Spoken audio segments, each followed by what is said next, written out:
Good. Here we go. Jonathan Santlofer. Here he is. Here I am. Better, right? Jonathan now. Yep. Okay. Oh, thank goodness. I know. Okay. So I said I got out my childhood book. I love that.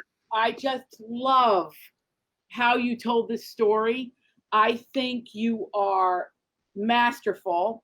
So let's just set it up. So in 1911, right, the Mona Lisa was stolen. Right.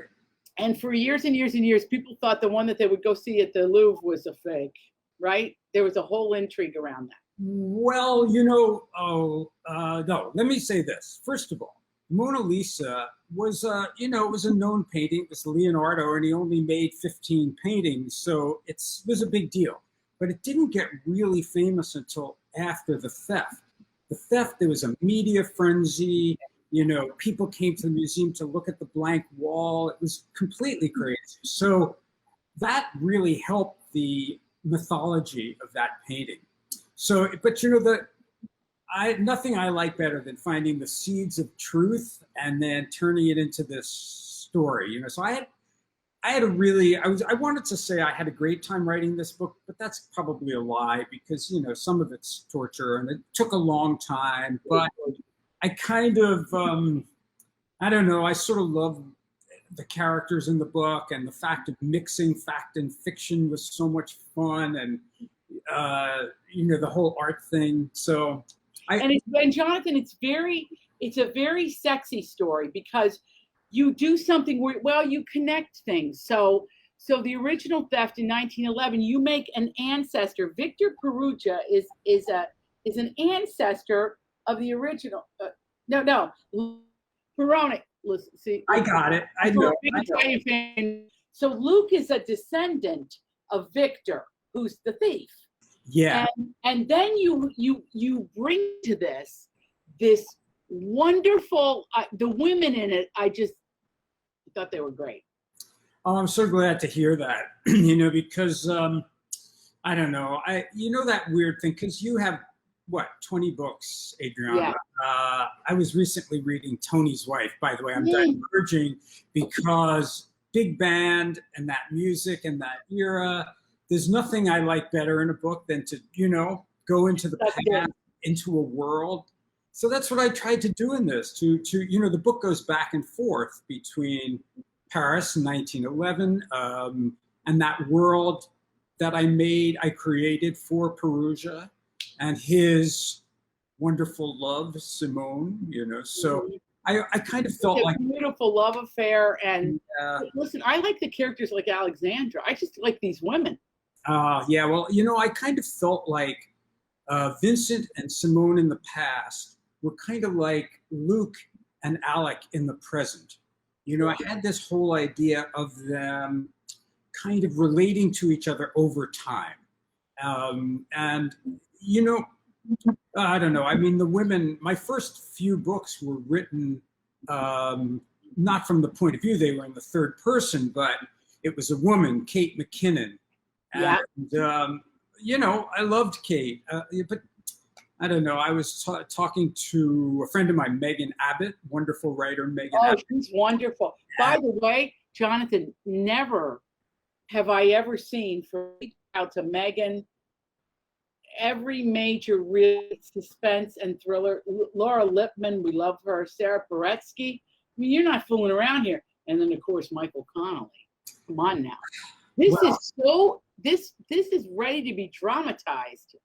Well, I hope so. There's a little talk, but let's hope so.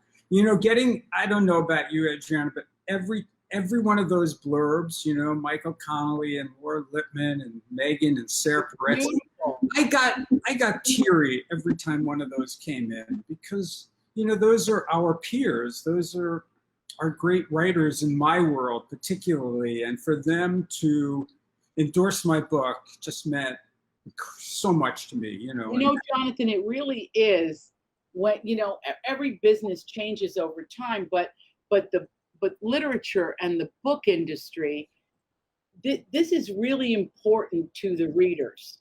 And they tell us that every week when we sit here, is that is that they're going to roll the dice on you if they don't know you, but you have a lot of super fans. I mean, people are writing in, but I mean, you really, you hit it. I mean, it was, you know, I couldn't get to Italy this year. So to me, this is just, and France, and it's just beautiful. Thank you. You know, one of the things I loved doing, you know, people said, did you do a lot of research? And I say, yeah, it was a real hardship. You know, I had to spend time in Florence and I had to spend time in Paris. It was very rough, very rough. Oh, so depressing. Yeah, so depressing, you know. But in Florence, I walked every one of those routes that my characters took, you know, and I just, you know, just, it was so wonderful. One of the things is that a friend of mine here in New York connected me with an Italian artist. And that guy, we just became friends like in 3 seconds. And he took me to Limerate, which was the prison in the book where Vincenzo Perugia was imprisoned, you know, and I didn't even know it still existed. And now it's a little arts center, but most of the prison's a monument. And so I got to walk through the halls and I got to sit in a cell like Perugia's cell, the 6 by 9 foot cell, which I paced. And, you know, it brought so much of the world alive to me of what had happened to him. And I think you have to be in a place, you know, you have to smell it, you have to feel it, you have to eat that food. I mean, again, all these hard things. Yeah, because, and it feels that way. It feels so real and in the moment, which is so wonderful when, you know, for a reader to be able to feel, you know, the past, the present, but also to experience the places where this all unfolded. Now, I also love the way you write about the art itself. Now, you're a painter, right? Right, yeah. Okay, so now, so explain to us, because, you know, I want to just impress this upon the readers, because there's a whole way that this book is being published that I think is so original and fabulous. It's coming out around the time of the anniversary of the theft. Right, right.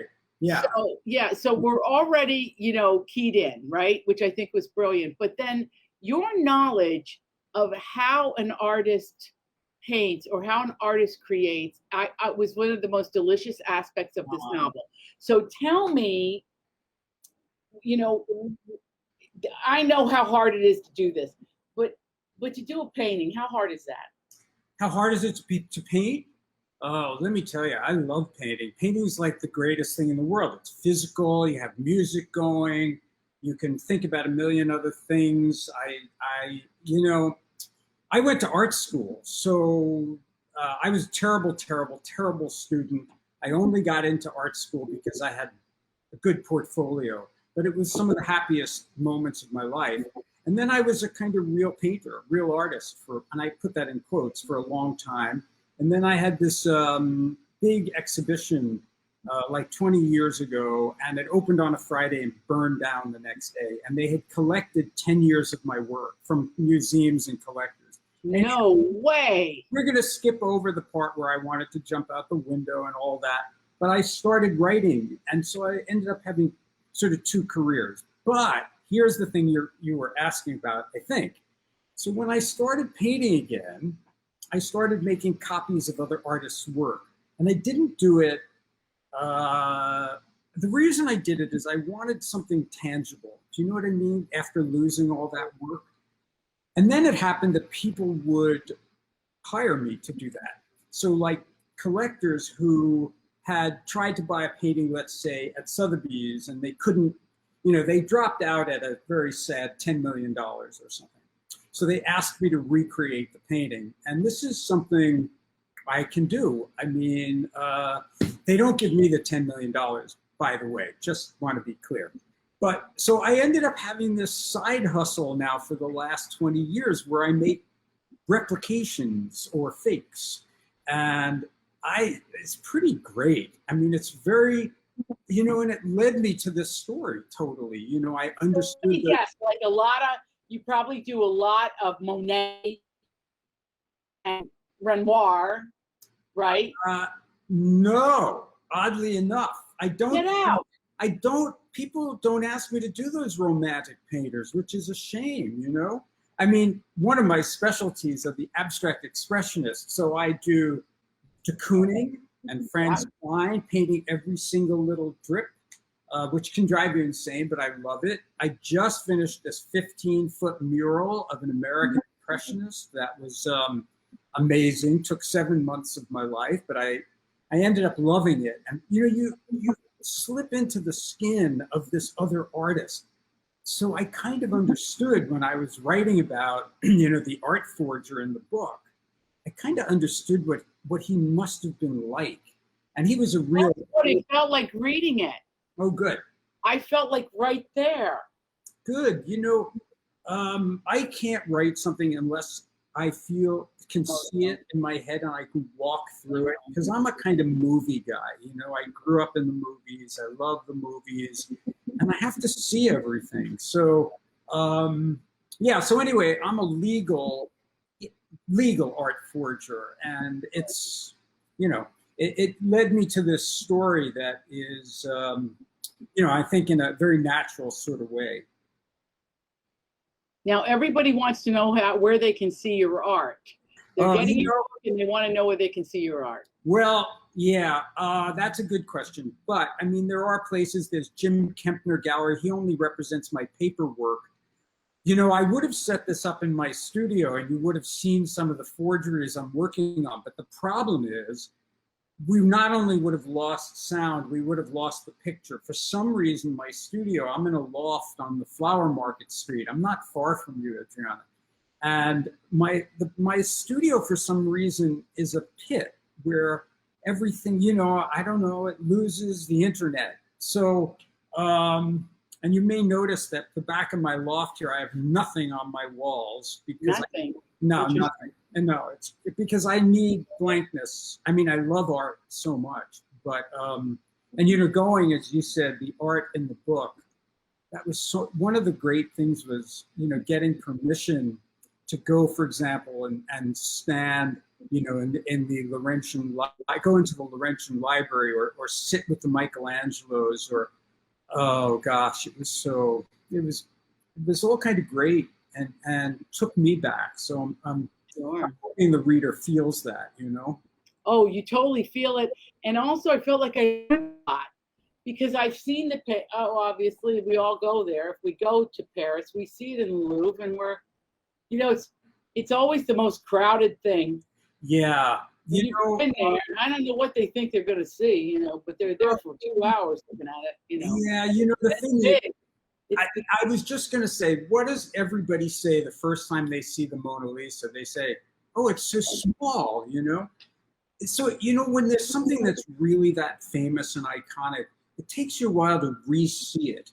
Do you know what I mean? Like, we've seen it so much, and so now we have to see it again. I mean, I think, remember, this is the painting that Leonardo kept with him for his entire life. His whole life. He never, you know, if it's totally true that the Giardini family commissioned this painting of Lisa Giardini, she was the third wife of a silk merchant.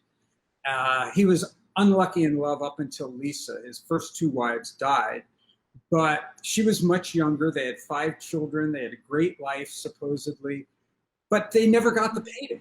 You know, he kept it and he painted on it and he added to it, and it was with him in France when he died.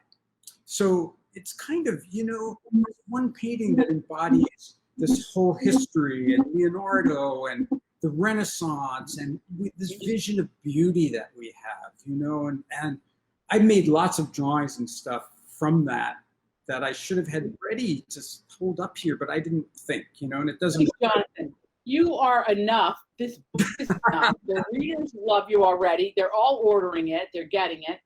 I mean, I just think it's the perfect read because if you love historical fiction, it's there for you. If you love a love story, it's there for you. Suspense, page turner, on the edge of my seat. I wrote down here, you know, that I could not put it down, that it was a thrill ride. Oh, I love that. You know, I was about to just then ask you to marry me, but I know that you're I'm already sorry, married. I'm taken. So I know you're You are taken. so lucky that you were off the hook, because let me tell you, Well, off camera we'll discuss, but yeah, thank but let me goodness tell you, there's I'm not company. a real walk in the park either. So, you know, so No, artists never are. yeah, and no, no. But yeah, I love that you said it's a romance. You know, it is a historic. Yeah, you get everything in here. I love the romance. I really do. I never really wrote such a romantic book before. I mean, So romantic. And I said too that for a painter, you layered it. You layered the prose. It's layered like a painting. well, you know, Beautifully done. thank you. You know, one of the things that was hard about this book is that I didn't want it to read like it was hard. I wanted it to read like it's easy. You know, I remember one time, oh God, after graduate school in painting, my mother said, take me to art galleries. And so we went, and it was minimal art, you know, and it was, you know, white paintings. And my mother said, well, these don't look hard. And I said, Mom, when you go to the ballet, do you want to see the ballerinas sweat? No. So I want my books, and I really wanted this book to just like, you know, just slide. You go into that world, you read it easily, you turn the pages, you don't think, oh, this guy worked hard. Who cares? Who cares? No, you want to pay for it. And I'm telling, and I'm saying this to everybody. Now, some people have read it already, so they're just backing up what I'm saying. I mean, it's a delicious read. And you come out of it with more of an understanding of art. I did, and the process, and also why it's valuable to people. But the love story part of it, I think, is just fantastic. You nailed it. That, you know, I will admit that my agent, who was an editor for many, many years, That's always good. Yeah, she kept pushing me about the love story, and she liked it a lot, and she kept saying, give me a little more, give me a little more. And then my editor said, can you give me even a little more? And I was like, yeah, sure. Yeah, I love these guys. So it's great. And it's what makes it a very buoyant, very emotional read. And also, you know, I think that it reflects the art that you're talking about here. The romantic art and the romantic relationship and the complications of both of those things. It's all right here. Yeah, they are complicated for sure, but you know, we need art and music and romance and all of those things more than ever. You know, I mean, what would our lives be without them? I mean, wouldn't be good. No, would not be good. No. By the way, so I was at a party, believe it or not, at a little party. Yeah, what's that? A couple of weeks ago, and I met this man, Robert Simon. He came over to meet me. Someone told him about my book. Robert Simon is the man who discovered Leonardo's Salvator Mundi painting, the supposedly lost Leonardo, and anyhow, that's the painting that's sold to the Crown Prince of Saudi Arabia for $450 million. And now it's sort of disappeared. They think it's on his yacht. But we had a great conversation because he's a Leonardo expert. And then, of course, I was terrified because he had to read my book. But he just wrote me the most... What did he tell you? What did he say? He wrote me the most beautiful email. He said, I love it. Book, and he said, and he had no arguments. He said, your history is good. And he said something that you said. He said, I loved walking down those streets in Florence with your characters. He said, and I know Florence really well. So he also said something that was wonderful. He said, you know, one of the things about your book is that you make the art so easy for people, but you bring people to the art rather than pushing them away. So I love that guy. He was so nice. So, you know, wonderful. You deserve it. I think it's going to be a monster. August 17th is your pub date. Yeah, it's soon. I know. Is it time for me to run away? And everybody order it. Order it. It's here. Yeah. Well, there's they're everything to love. Everything to love. You did a great job. Great job. Yeah, you know what it's like. You work, and then you're alone. You know, you throw it out into the world, and you kind of go like, you know, like, and you hope for the, I mean, it's been sort of great that people love the book, but who, you know, it's like Bob Dylan once said, somebody asked him, so you're getting a lot of attention now. Do you think it's because your new work is so good? And he said, hey man, it's either your time or it's not your time. So, You know, I love Bob Dylan. oh, me too. So, yeah, you know, he could do no wrong in my eyes. well, pretty much, you know, so, yeah, anyhow, so, you know, I don't know. I think the book means a lot to me. And so hopefully, yeah. Well, listen, I'm telling you now, it's meaning a lot to me, everybody here that's weighing in, and everybody wants to win it. We give it away. And we'll continue to promote your beautiful book because hey, the 17th is your pub date, right? Yeah. It's very soon, yeah. And, you know, because we're all still sort of isolated, yeah. You know, I love this because in a way, here you are in my living room, which is kind of extraordinary. But I also wanted, you know, I also like to get out there and meet people and talk to them. And well, Jonathan, that's going to happen. That's going to open up. And I think, you know, I think there will be many, many museums that do their tours that they're going to want you to come.